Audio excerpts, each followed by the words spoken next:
Neat ಪ್ರಶ್ನೆ ಪತ್ರಿಕೆ ಸೋರಿಕೆ ಬಹುದೊಡ್ಡ ಹಗರಣವಾಗಿದ್ದು ಪರೀಕ್ಷೆ ಎದುರಿಸುತ್ತಿದ್ದ 24 ಲಕ್ಷ ವಿದ್ಯಾರ್ಥಿಗಳು ಹಾಗೂ ಅವರ ಪೋಷಕರ ಪ್ರಶ್ನೆಗಳಿಗೆ ಸರ್ಕಾರ ಉತ್ತರಿಸಬೇಕಾಗಿದೆ ಎಂದು ಕೆಪಿಸಿಸಿ ಉಪಾಧ್ಯಕ್ಷ ಹಾಗೂ ಕೌಶಲ್ಯಾಭಿವೃದ್ಧಿ ನಿಗಮದ ಮಾಜಿ ಅಧ್ಯಕ್ಷ ಮುರಳೀಧರ ಆಲಪ್ಪ ಒತ್ತಾಯಿಸಿದ್ದಾರೆ. ನಗರದ ರವೀಂದ್ರ ಕಲಾನಿಕೇತನದಲ್ಲಿ ಎಐಡಿಎಸ್ಒ, ಎನ್ಎಸ್ಯುಒ ಹಾಗೂ ಇತರೆ ಸಂಘ ಸಂಸ್ಥೆಗಳು ಆಯೋಜಿಸಿದ್ದ ನೀಟ್ ಪರೀಕ್ಷೆಯಲ್ಲಿ ಅಕ್ರಮ ಮುಂದೇನು ಎಂಬ ವಿಷಯ ಕುರಿತು ಸಮಾಲೋಚನಾ ಸಭೆಯಲ್ಲಿ ಪಾಲ್ಗೊಂಡು ಮಾತನಾಡುತ್ತಿದ್ದ ಅವರು, ನೀಟ್ ಪರೀಕ್ಷೆ ಅಕ್ರಮ ಬಯಲಾಗಿರುವ ಹಿನ್ನೆಲೆಯಲ್ಲಿ ಕೇಂದ್ರದ ಮಾನವ ಸಂಪನ್ಮೂಲ ಇಲಾಖಾ ಮಂತ್ರಿಗಳು ತಮ್ಮ ಸ್ಥಾನಕ್ಕೆ ರಾಜೀನಾಮೆ ನೀಡಬೇಕು ಹಾಗೂ ಎಲ್ಲ ವಿದ್ಯಾರ್ಥಿಗಳಿಗೆ ಮರು ನೀಟ್ ಪರೀಕ್ಷೆ ನಡೆಸಬೇಕೆಂಬುದು ನಮ್ಮಗಳ ಒತ್ತಾಯವಾಗಿದೆ ಎಂದರು. ದೇಶದ ಸುಮಾರು 24 ಲಕ್ಷ ಜನ ವಿದ್ಯಾರ್ಥಿಗಳು ವೈದ್ಯಕೀಯ ಸೀಟು ಪಡೆಯುವ ಘನ ಆಶಯದೊಂದಿಗೆ ವರ್ಷಾನುಗಟ್ಟಲೆ ಕಷ್ಟಪಟ್ಟು ಓದಿ ಪರೀಕ್ಷೆ ಬರೆದಿದ್ದಾರೆ. ಆದರೆ ಪರೀಕ್ಷೆಯಲ್ಲಿ ಅಕ್ರಮ ನಡೆಸುವ ಮೂಲಕ ಕೆಲವೇ ರಾಜ್ಯಗಳ ಕೋಚಿಂಗ್ ಸೆಂಟರ್ಗೆ ಸೇರಿದ ಮಕ್ಕಳು ಪರೀಕ್ಷೆಯಲ್ಲಿ ಮೊದಲ ಸ್ಥಾನ ಬರುವಂತೆ ಮಾಡುವ ಉದ್ದೇಶದಿಂದ ಪ್ರಶ್ನೆ ಪತ್ರಿಕೆಯನ್ನು ಲೀಕ್ ಮಾಡಿ ಅನುಕೂಲ ಮಾಡಿಕೊಡುವ ಮೂಲಕ ಲಕ್ಷಾಂತರ ಮಕ್ಕಳ ಆತ್ಮವಿಶ್ವಾಸ ಕುಸಿಯುವಂತೆ ಮಾಡಿದೆ. ಇದು ನಿಜಕ್ಕೂ ಅಕ್ಷಮ್ಯ ಅಪರಾಧ. ಈ ವಿಚಾರದಲ್ಲಿ ಪ್ರಧಾನಮಂತ್ರಿಗಳು ಮೌನಕ್ಕೆ ಶರಣಾಗುವ ಬದಲು ಉತ್ತರದಾಯಿತ್ವರಾಗಿ ಮಕ್ಕಳು ಮತ್ತು ಅವರ ಪೋಷಕರ ಪ್ರಶ್ನೆಗಳಿಗೆ ಉತ್ತರ ನೀಡಬೇಕು. ಪರೀಕ್ಷಾ ಚರ್ಚಾ ರೀತಿ ಪ್ರಧಾನಿಗಳು ನೀಟ್ ಅಕ್ರಮದ ಕುರಿತು ವಿದ್ಯಾರ್ಥಿಗಳೊಂದಿಗೆ ಚರ್ಚೆ ಮಾಡಬೇಕು. ಮೊದಲಿಗೆ ನೀಟ್ ಪರೀಕ್ಷೆಯಲ್ಲಿ ಯಾವುದೇ ಅಕ್ರಮ ನಡೆದಿಲ್ಲ ಎಂದು ವಾದಿಸುತ್ತಿದ್ದ ಕೇಂದ್ರ ಸರ್ಕಾರ ಸುಪ್ರೀಂ ಕೋರ್ಟ್ ಚಾಟಿ ಬೀಸಿದ ನಂತರ ಆಗಿರುವ ತಪ್ಪನ್ನು ಒಪ್ಪಿಕೊಂಡು ಗ್ರೇಸ್ ಮಾರ್ಕ್ಸ್ ನೀಡಿರುವ 1536 ಮಕ್ಕಳಿಗೆ ಮಾತ್ರ ಮರುಪರೀಕ್ಷೆ ನಡೆಸುವ ಮಾತುಗಳನ್ನಾಡುತ್ತಿದೆ.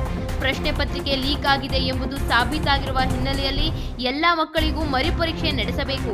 ಹಾಗೆಯೇ 2005ಕ್ಕಿಂತ ಹಿಂದೆ ಇದ್ದಂಥ ಆಯಾಯ ರಾಜ್ಯಗಳಲ್ಲಿ ಸಿಇಟಿ ಪರೀಕ್ಷೆಗೆ ಅನುಮತಿ ನೀಡಬೇಕು ಎಂಬುದು ನಮ್ಮೆಲ್ಲರ ಒತ್ತಾಯವಾಗಿದೆ. ಈ ನಿಟ್ಟಿನಲ್ಲಿ ಎಲ್ಲ ವಿದ್ಯಾರ್ಥಿ ಸಂಘಟನೆಗಳು ಜೊತೆ ಸೇರಿ ಪ್ರತಿಭಟನೆ ನಡೆಸುವುದಲ್ಲದೆ ಇದೊಂದು ಆಂದೋಲನವಾಗಿ ಪರಿವರ್ತಿಸಲಾಗುವುದು ಎಂದು ಮುರಳೀಧರ ಆಲಪ್ಪ ನುಡಿದರು.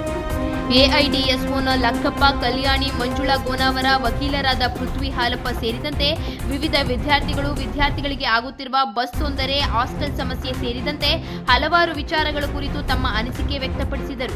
ಕಾರ್ಯಕ್ರಮದಲ್ಲಿ ನಿವೃತ್ತ ಬಿಇಒ ಕೆಂಚಮಾರಯ್ಯ, ಆಡಿಟರ್ ಸುಲ್ತಾನ್ ಮೊಹಮ್ಮದ್, ನಿವೃತ್ತ ಪ್ರಾಂಶುಪಾಲ ಯತಿರಾಜ್, ಹೋರಾಟಗಾರರಾದ ಪಂಡಿತ್ ಜವಾಹರ್ ಸೇರಿದಂತೆ ಹಲವಾರು ಮಂದಿ ಪಾಲ್ಗೊಂಡಿದ್ದರು. ಅಲ್ಲಿ ಭ್ರಷ್ಟಾಚಾರ ನಡೆಯುತ್ತೆ, ಅಲ್ಲಿ ಇರ್ರೆಗ್ಯುಲಾರಿಟೀಸ್ ಆಗ್ತವೆ. ಅದಕ್ಕಾಗಿನೇ ಅದನ್ನ ರದ್ದು ಮಾಡಿ ನೀಟ್ ಎಕ್ಸಾಮ್ ನ ತಂದ್ಕೊಂಡು ಮುಂಚೆ ನೀಟು CBSE ನಡೆಸ್ತಿತ್ತು. ಪ್ರಾರಂಭದಲ್ಲಿ ಒಂದು 3 ವರ್ಷ CBSE ಅದನ್ನ ಡಿಗ್ರಿಗೆ ಹಾಕೊಂಡು ಅದೇ ನಡೆಸ್ತಿತ್ತು.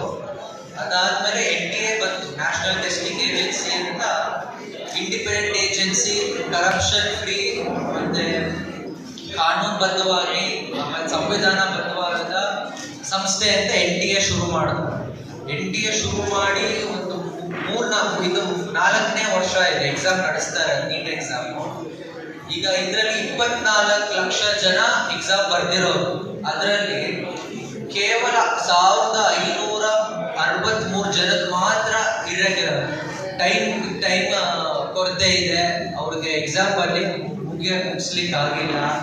ಅದು ಬಿಟ್ಟು ಕೆಲವು ಪ್ರಶ್ನೆಗಳಿಗೆ ಒಂದೇ ಕ್ವಶನ್ಗೆ 2 ಉತ್ತರ, ಅದು ಕರೆಕ್ಟ್ ಇದ್ವು. ಹಾಗಾಗಿ ಎಲ್ರಿಗೂ ಗ್ರೇಸ್ ಮಾರ್ಕ್ಸ್ ಕೊಟ್ಟರು. ಗ್ರೇಸ್ ಮಾರ್ಕ್ಸ್ ಅಲ್ಲಿ 67 ಸ್ಟೂಡೆಂಟ್ಸ್, 67 ಜನಕ್ಕೆ ಟಾಪರ್ ಬಂದ್ರು. ಎಷ್ಟು? 720. ಅದರಲ್ಲಿ ಫರೀದಾಬಾದ್ ಮತ್ತೆ ಇನ್ನೊಂದು ಟೆಸ್ಟಿಂಗ್ ಸೆಂಟರ್, ಒಂದೇ ಟೆಸ್ಟಿಂಗ್ ಸೆಂಟರ್ ಇಂದಾನೆ 6 ಜನ ಟಾಪ್ ಅಲ್ಲಿ ಇದ್ದಾರೆ. ಅಂದ್ರೆ ಟಾಪ್ ಸ್ಕೋರರ್ಸ್ ಅವರೇ, ಒಂದೇ ಟೆಸ್ಟಿಂಗ್ ಸೆಂಟರ್. ಅವಾಗ ಅದ್ರಲ್ಲಿ ಏನ್ ಗೊತ್ತಾಗುತ್ತೆ ಅಂದ್ರೆ, ನಮ್ಗೆ ಒಂದೇ ಟೆಸ್ಟಿಂಗ್ ಸೆಂಟರ್ ಇಂದ 6 ಜನ ಹೆಂಗೆ ಟಾಪರ್ ಆಗ್ತಾರೆ?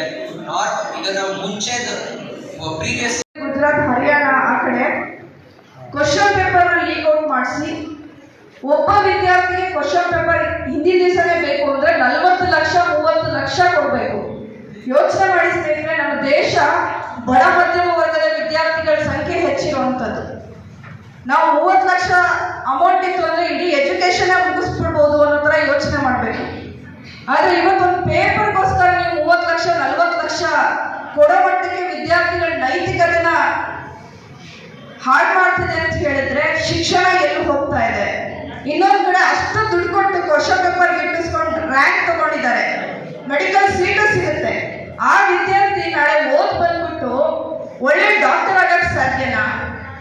ಇಷ್ಟೆಲ್ಲ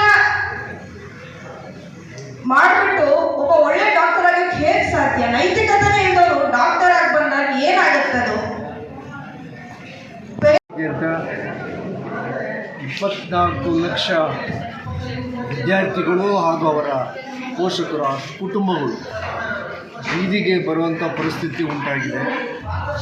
ನಾವು ಹಿಂದೆ ವ್ಯಾಪಮ್ ಅಂತೇಳಿ ದೊಡ್ಡದಾದಂಥ ಹಗರಣ 36 ಜನ ಆತ್ಮಹತ್ಯೆ ಮಾಡಿಕೊಂಡ್ರು ಅಂತ ಕೇಳ್ಪಟ್ಟಿದ್ವಿ.